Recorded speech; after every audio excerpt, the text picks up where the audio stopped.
Welcome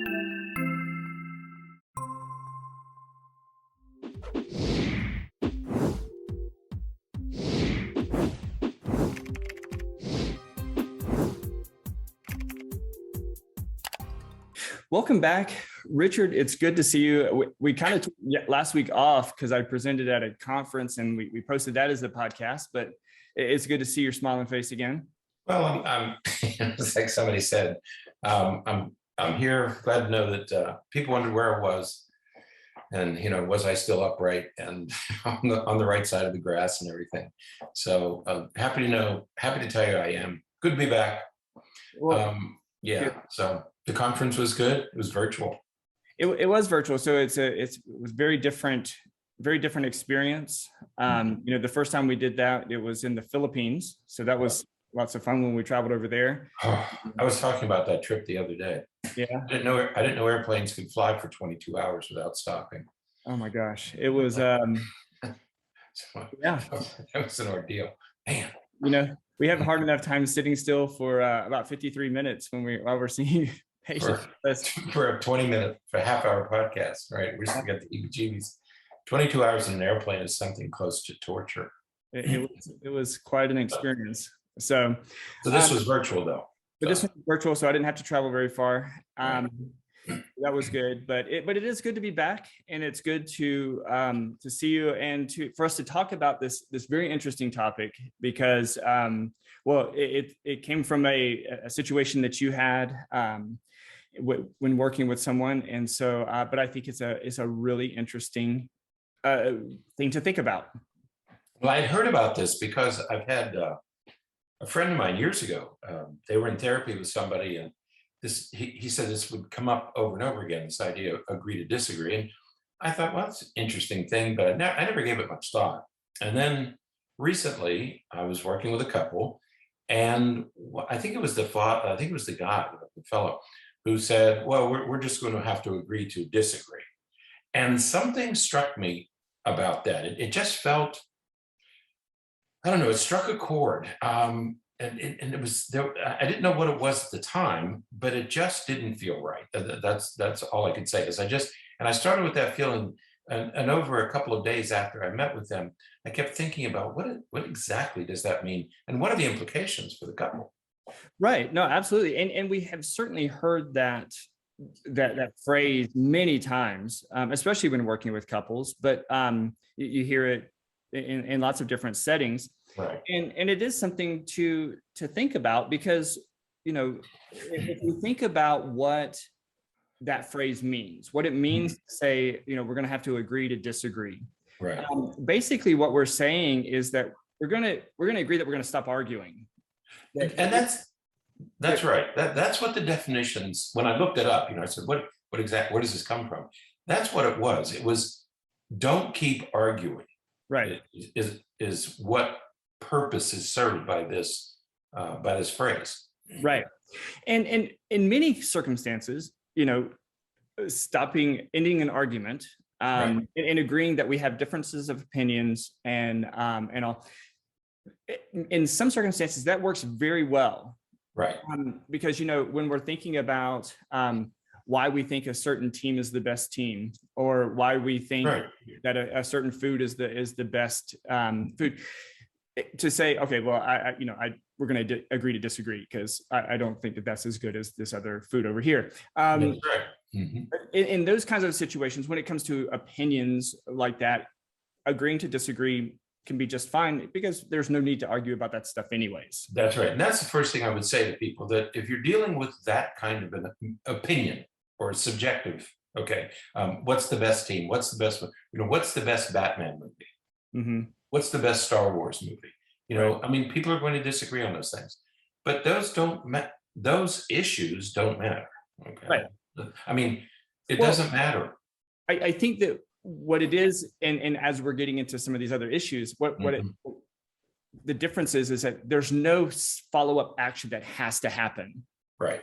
Nothing. When we're talking about what is your favorite food or what is your favorite Batman movie, then there's nothing that then has to happen after that. There's no decision that you're having to make, for for some activity or some decision like that. So, and even we argue, everybody argues about politics. You could take a polarizing figure, whether it's a president or a governor or a senator, doesn't matter. You can agree to disagree on that sort of thing, because you're not going to do anything based on that opinion. But that's an opinion based on, okay, so it's not worth arguing about something that, when it really doesn't matter. Right, because when it comes to your favorite food or what we think is our favorite team, I'm not going to convince you. That's right. Saying that we are going to agree to disagree is sort of like saying, okay, I acknowledge that I'm not going to change your mind. You're going to continue to think that that Brussels sprouts is the best dinner food, and I'm going to continue to say that pizza is the best dinner food. And while most people will agree with me, that doesn't matter, because your opinion is going to change. My opinion is my opinion. Right. But where agree to disagree can be useful is if you're a couple, let's say, it could be a parent and child, it could be a husband and wife, it could be brother and sister, whatever the relationship is, agree to disagree can be a positive thing, because if you're listening, the issue is you need to listen to the other person, because in talking to you about what do you know about soccer, and about, okay, so I might disagree with you about something, but if I listen carefully to what you're telling me, it may help broaden my perspective, and I may learn something that I didn't know before. Okay. And so in that regard, agreeing to disagree, you still disagree, but now I've learned something and I respect your opinion. And this happens with my kids all the time. They'll say, well, what about this? And I'll say, oh, I hadn't thought of it that way. Okay. We still don't agree, but at least I have a better understanding. Absolutely. And I think that's an important point, because conflict is inevitable in every relationship. Absolutely. No matter what. And even marriage experts will say, the perfect marriage is not, devoid of conflict. Every relationship, even healthy, strong marriages and strong relationships, have arguments or disagreements at times. And so it's inevitable that that's going to happen. The thing that we have to keep in mind is that doesn't necessarily mean that it leads to hostility. It doesn't necessarily mean that it leads to an argument. A disagreement doesn't have to be an argument.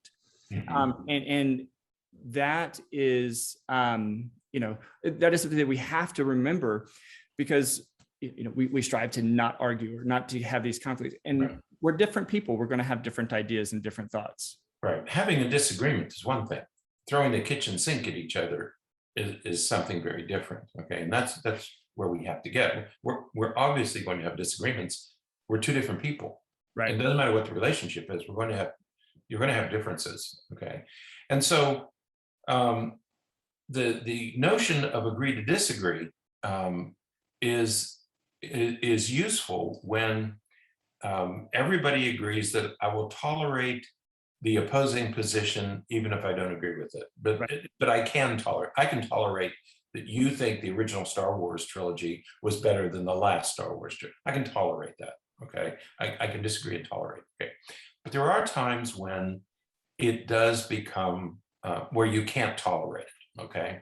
Right. And so if it's a subjective judgment, like the best food, the best movie, the best team, we can all live with that.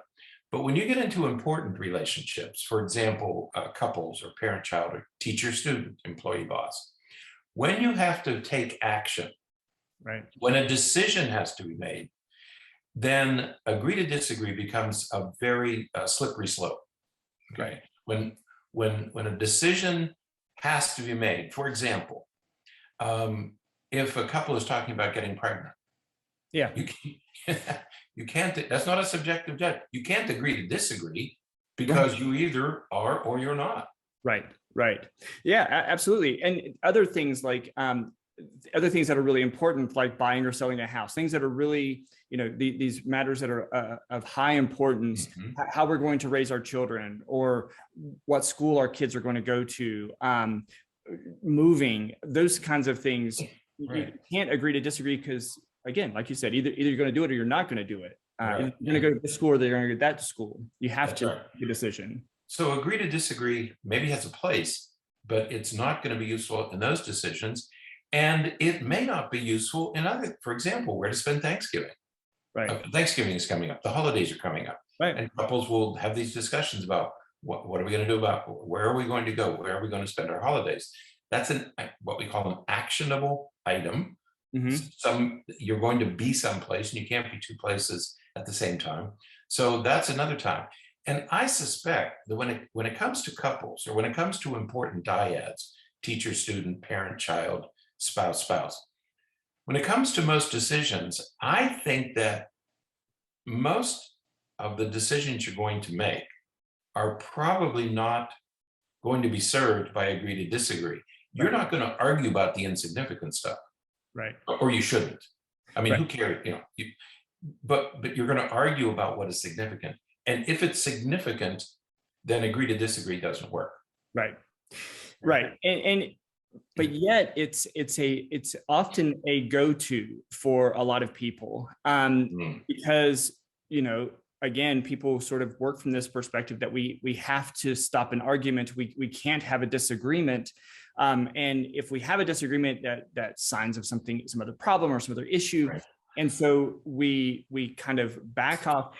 And when we say, in these kinds of situations, when it's an actionable decision, as you said, and someone says that, we're going to agree to disagree, what they're sort of saying is, I'm not going to argue with you anymore. I'm not going to have this discussion anymore, but I'm just going to sort of wait and see what happens. Right. You become a very passive bystander when it comes to whatever decision or whatever, whatever thing you're talking about. You become a bystander, and you're kind of waiting for everything to fail so that you can say, right. "Aha, I told you so." Right. And the other thing that will happen, regardless of the relationship, is if a decision has been made and you don't like it, okay, that's usually when I hear this phrase, we agree to disagree. If it's not an opinion piece, then I begin to suspect, and this is the part that bothered me when I was working with this couple, and what bothered me is I think somebody's made a decision here, and you're just upset because somebody doesn't agree with you.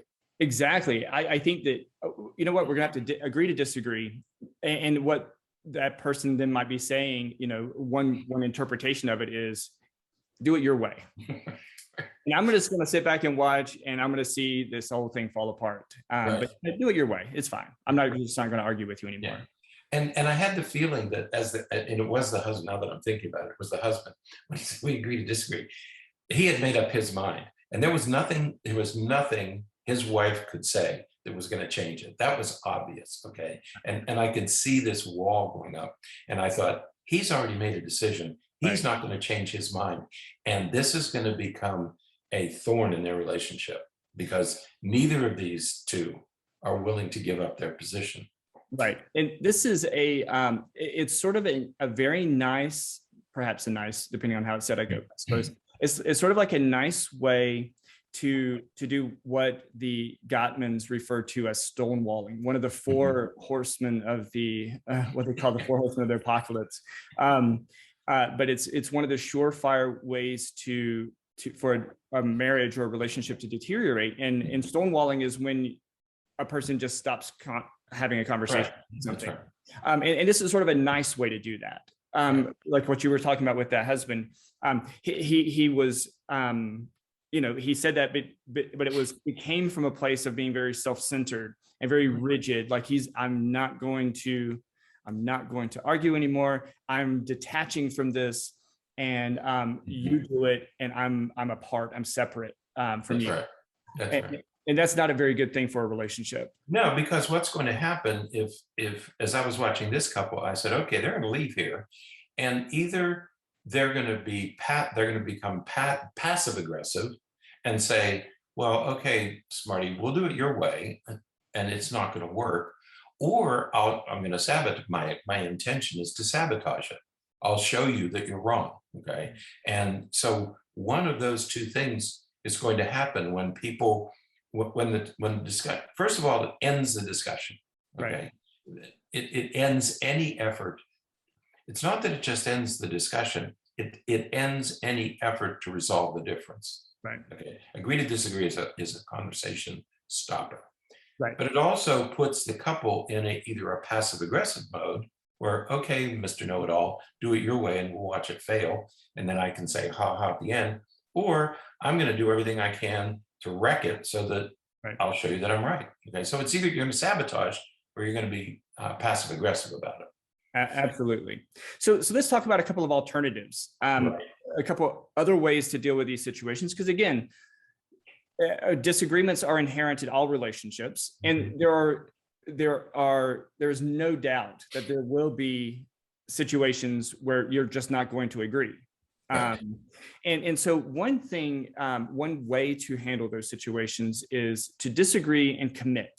Right. And so what we're talking about with that is, you can agree that you disagree, but also identify the need to, okay, but we have to do something.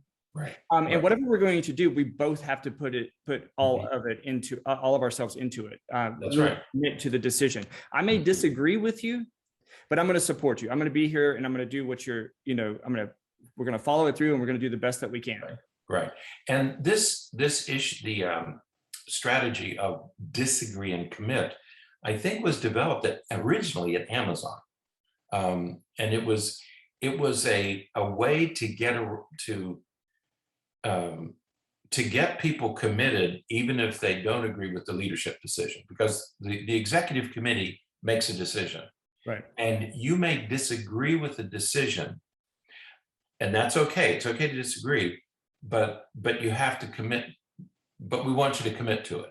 Right? It's okay to disagree, but we want you to commit. Now, in business, that makes sense. You're working a company, you're not going to get everything you want all the time. And so when you don't get what you want, how do we move forward? How do we move this thing forward? So this issue of disagree but commit begins with you acknowledge, you tell everybody at the table, I don't agree, but I'm going to support you. Right. Now, what that does is it tells everybody you're going to be watching, you're going to be critical, you're going to but I'm going to support you. I'm going to support it. Now, in business, that's easy, but you can also do that with a couple. Right. You can say to your spouse, I don't agree with you, but I will support your decision. Right. For example, let's say a parent wants to take the child's phone and the other parent said, I don't want to do that. But say, I don't agree with taking it, but I will support your decision. But in doing that, now the person who's, and I'm going to use the term giving in, the person who gives in then has to be very careful about how you proceed. Right. Yeah, you don't want them to sabotage. You don't want to negate the other parent by saying, I'm going to go ahead and give it back early, or I'm going to, find fault or find flaws in the plan. Right. But it's again, I don't agree, but let's see this through. And and if it, you might even say, if it doesn't work, then let's do this next thing. That's right. The person giving in has the obligation here. Okay. And that's the important thing. If you're the person giving in, and then you have the obligation to do a couple of things. Number one, you have to be absolutely clear about what you're agreeing to. We're going to take this phone for 3 days. We're going to put it in safe, whatever it is. Okay. Second, what do you need to commit fully to implementing it? In other words, okay, honey, I'll do that, but I need to have this and this and this in order to implement this correctly. Right. And then what would you do? What would you do if you really believed, if you really accepted, if your opinion was the other person's opinion, what would you do if you really believed in it? And so the obligation the obligation falls on the person who's giving in. Right. To make sure you define these things, because otherwise, what are you going to do? You're going to go back to sabotage, right? Or you're going to become passive aggressive. Right. So disagree and commit is a way for the person who's giving in to make sure that they can commit and that the other person knows, I think you're making a mistake, but I will support you. Right. Yeah. You might even ask, how would you like for me to do this? What would you like for me to do to, how can I best support you and do what you want to do? So yeah. Now, another strategy, and this is one that, of course, everyone knows, and but we don't necessarily use appropriately, and that's negotiating. Right. The idea that okay, so you have an opinion, I have an opinion. How can we compromise? How can we negotiate so that we both are happy with the outcome? Right. Happy with the decision. That doesn't work with everything. But there are ways to work around it. So for example, if one person wants to move and the other person wants to stay in the house that they're in, there's not really a middle ground. You can't like half move in and half move out. But what you can do is you can say, okay, we can negotiate by saying, all right, I'll agree that let's stay here for X amount of time. Right. And then we'll look into moving, or, let's stay here until we find something that meets this criteria for us to move, a place that, that you really are interested in, but may not be available right now, but could be available in the future. So you can negotiate in some of those kinds of ways to sort of resolve that conflict. Yeah, I think a move is a good example, because you can say, okay, we're going to move back to someplace, but I know you want to see your family. So 4 times a year, we can fly you back, or every month you can come back for a couple of days. And so you reach some compromise, okay? Or we're going to move to this city, but if I'm going to live there, I want to live in this particular location. I want to, if we're moving to Washington, D.C., I don't want to live, 2 hour, I don't want a 2-hour commute. I want to live in the city, or I want to live across the river. And so you reach those kind of compromises. That's the negotiation part of it. So you want to end up with a win-win, okay? Especially when a decision has to be made. Are we going to get pregnant? Are we going to move? Am I going to change jobs? Okay. So this all falls under the category of conflict resolution. How do you solve it? Okay. What this requires, though, is that a couple has to have, every couple needs a problem-solving process that they use. And what I see with couples is couples who have agreed to a problem-solving process in their relationship do quite well. And others who don't have a systematic way of settling their differences, they tend to fight more, and their fights are more caustic. They're more toxic. Right. Okay. Absolutely. And you having a clear approach, just the go-to, this is how we handle these situations. It makes it easier to communicate so that the other person knows that, you could call it, we're going to have a family meeting. That's sort of the old school way of saying it. So if I came to my partner and I said, we need to have a family meeting. That is a cue that says, okay, I don't agree with something that's going on right now, or I'm having an issue with something that's going on right now. Let's meet and talk about it so that we can resolve this problem. Can we go out for dinner tomorrow night? I need to talk to you about something. That means we're going to go in a public place, so we can't fight and throw the dishes at each other. But it's an important issue, and I need to discuss it with you. So then you're priming the other person to that you want to negotiate, you want to reach a compromise on something. Okay. So that's the cue that we're going to use our process to resolve this difference. Right. But when you compromise, and whether it's disagree and commit, or whether it's negotiation, you don't compromise unless you're truly satisfied. Because once again, you don't just give in to maintain peace, because you're going to get peace with resentment. It'll be peaceful, but you're going to get resentment, and resentment has an insidious way of taking over a relationship. Those little resentments become big resentments in a hurry.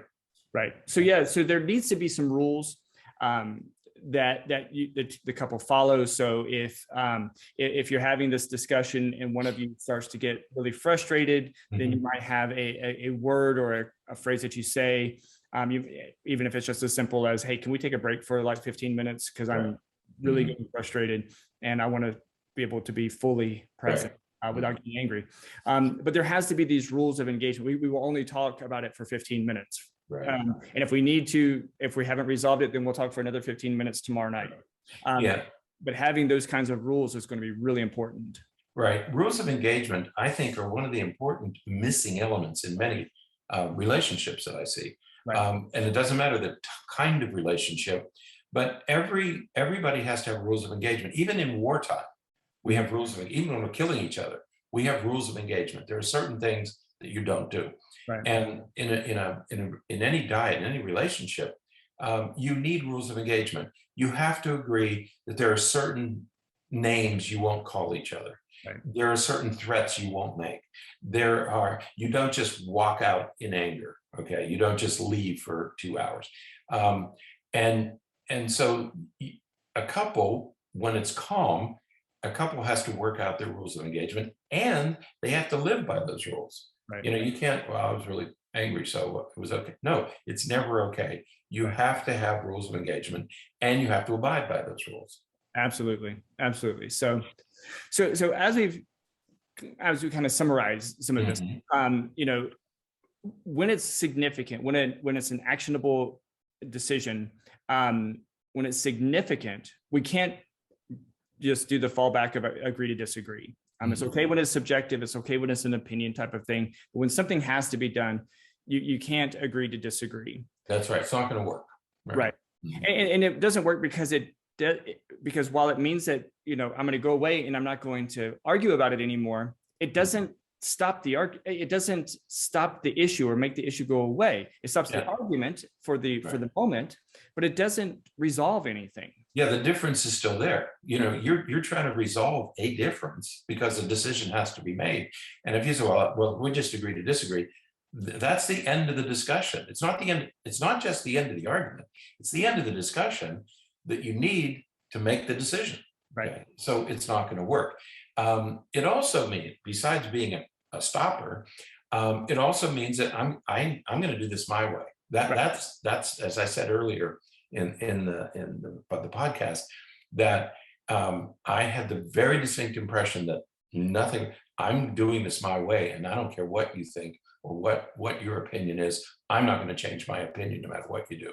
And it's almost always a lose-lose. It is. So one person is getting their way, using air quotes, getting their way. It breeds the resentment and the frustration and anger in the other. So it really negatively affects the relationship. And so again, in the end, it's sort of a lose-lose for everyone. Because that's right. It is a lose-lose because nobody gets anything. I mean, nobody. The problem isn't solved. The decision isn't made. I'm unhappy that you won't even discuss this with me, and that we can't reach some kind of a resolution. It's lose, lose, lose, no matter how you look at it. Okay, because nobody gets anything from it. Right. All you're doing is you're kind of kicking the can down the road. It's still going to be an issue. It still has to be addressed, but you're just kind of stopping the conversation. You're not arguing, and you agree not to argue. Right. And I think that's how I would like to say it. Let's agree not to argue rather than let's agree to disagree. Right. Yeah. What you're doing with it is sort of putting the whitewash on the fence. But underneath, it's still the wood is rotting. You're not really taking care of it. And so that's what happens is on the outside, you're not arguing, but on the inside, you're brooding and you're frustrated. Right. Because relationship issues have to be resolved. You can't just put them on hold. You can't just wait and see what happens. You need to resolve those issues. And, again, when it's subjective, agree to disagree works just fine. Right. But when it's something of substance and when it's actionable, decisions have to be made like that. You need to find some other way to deal with it. Yeah. The only way agree to disagree is useful is, as you say, subjective, or just to avoid an angry argument. Right. Okay. But I wouldn't even use, my advice to couples, don't even use the term, don't even use the phrase, we agree to disagree. It works in very, very limited circumstances, but most of the things you're going to deal with as a couple, the phrase is a slippery slope, and it's probably going to create more problems than it solves. Absolutely. So, all right. Well, I think good.